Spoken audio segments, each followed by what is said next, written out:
Assalomu alaykum hamshiram. Men sizga bugun ayollik san'ati baxt saodatning ochqichi bo'lgan, umuman qiziq qilgan o mashhur nasihatini olib keldim.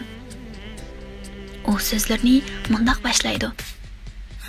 Ey umaq qizim, agar otaning fazilati va nasabining esillik sababidan vasiyat tarq qilingan bo'lsa, albatta men senga nasihat qilmagan bo'lar edim. Lekin nasihat g'afillarga ogohlantiruvchi va aqllarga yordamdir. Ey umaq qizim, agar qiz bola otasining boyligi va boyligiga muhtoj ekanligi sababidan erdan behojat bo'lgan bo'lsa, albatta sen odamlarning ichidagi erga eng behojat odam bo'lading. Lekin erlar ayollar uchun xalq etilganidek, ayollarmu erlar uchun xalq etilgandir. Ey ikki ko'zimning nuri, sen uni sumirib cho'ng bo'lgan havodan, üsüp yetilgan uyingdan sen uqmaydigan uyga va ulpat bo'lib boqman hamrohingning yeniga ayrilyapsan. Sen uning mulkidagi quli cho'ris bo'lgunki, u sana qul bo'ladi. Mendan on xislatni o'zingga o'zlashtirgunki, bu xislatlar sana har vaqt ikki dunyo baxt saodatingning ochqichi bo'lgusi. Birinchi va ikkinchi xislat: yo'ldishingga qanoatchanlik bilan hamroh bo'l. Uning amrini angla va itoat qil.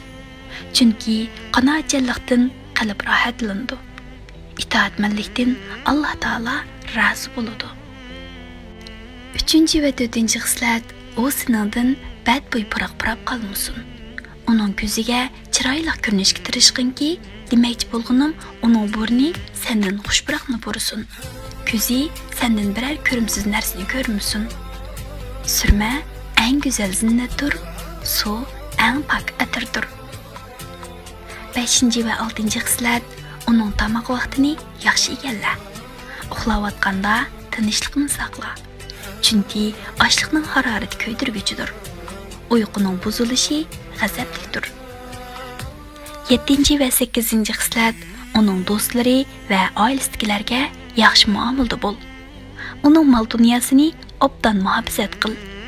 Mol dunyoni muhofazat qilishning oqibati xayrlikdir.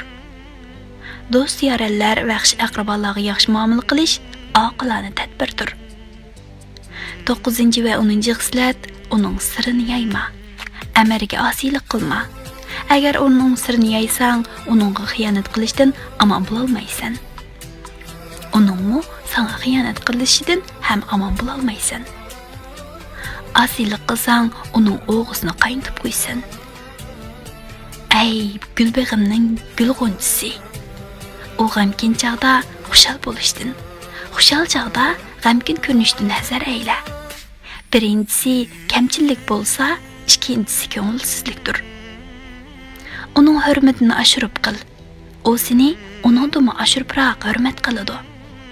Uningga taximi muvofiqlashqinki, uning sana hamrohligi taximi uzun bo'ladi.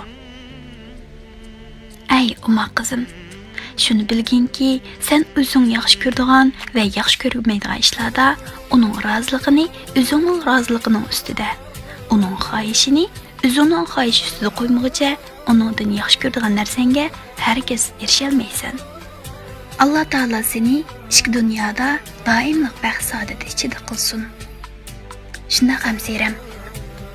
Bu vasiyat har qanday qiz ayollik turmushda ehtiyojli bo'lgan go'zal axloq, yaxshi muomala, ishlarni bir taraf qilishda va muomalarda ziyrak bo'lish qatorliq ko'ngildan kechadigan ishlarning hammasini o'z ichiga oladi.